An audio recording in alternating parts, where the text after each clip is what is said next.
Partout en Europe, c'est l'alerte. Partout, sauf en France. Il faut bien faire la différence entre le possible et le réel. Lors de l'accident, l'anticyclone des Açores s'est développé. La météo affirme qu'il restera jusqu'à vendredi prochain suffisamment puissant pour offrir une véritable barrière de protection.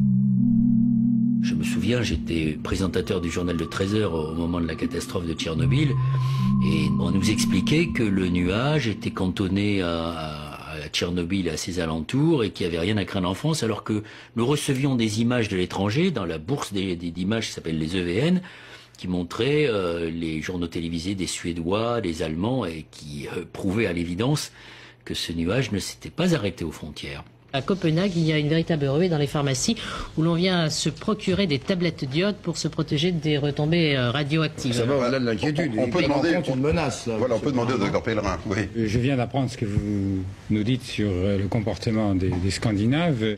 On a fait tellement de catastrophisme sur le plan du nucléaire qu'on risque de déclencher des paniques. Alors je voudrais bien dire ici clairement que même pour les Scandinaves, la santé n'est absolument pas menacée. C'est un phénomène que nous suivons tous, toutes les personnes compétentes dans ce domaine. À l'époque, c'était que les gens du nucléaire qui faisaient les mesures pour eux-mêmes.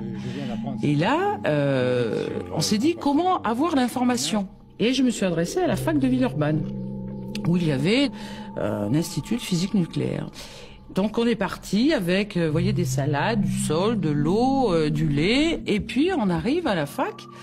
Et puis on met donc les échantillons devant le spectromètre, et puis on s'aperçoit que là, tout le monde surpris, le prof de fac lui-même, on voyait, vous voyez, tous les rayonnements, notamment le césium, qui montait sur le spectre, et on s'est aperçu que tous les échantillons qu'on avait étaient contaminés en césium-137.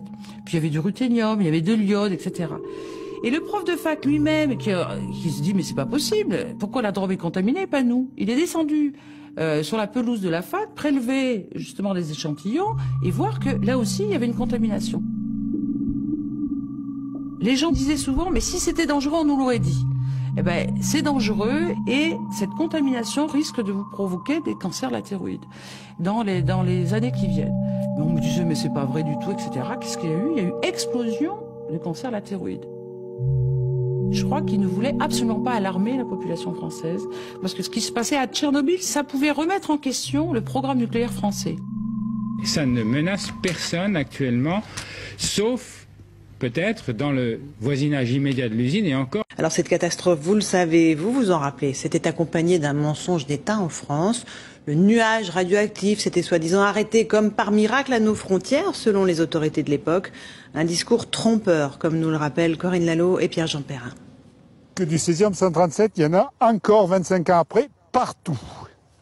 Pourtant, le 6 mai 86, 12 jours après l'accident, le gouvernement déclarait, je cite, en raison de l'éloignement, le territoire national français est totalement indemne de retombées de radionucléides consécutives à l'accident de Tchernobyl. En France, l'anticyclone des Açores s'est développé. À l'époque, la météo va même jusqu'à placer un panneau stop à la frontière. Suffisamment puissant pour offrir une véritable barrière de protection.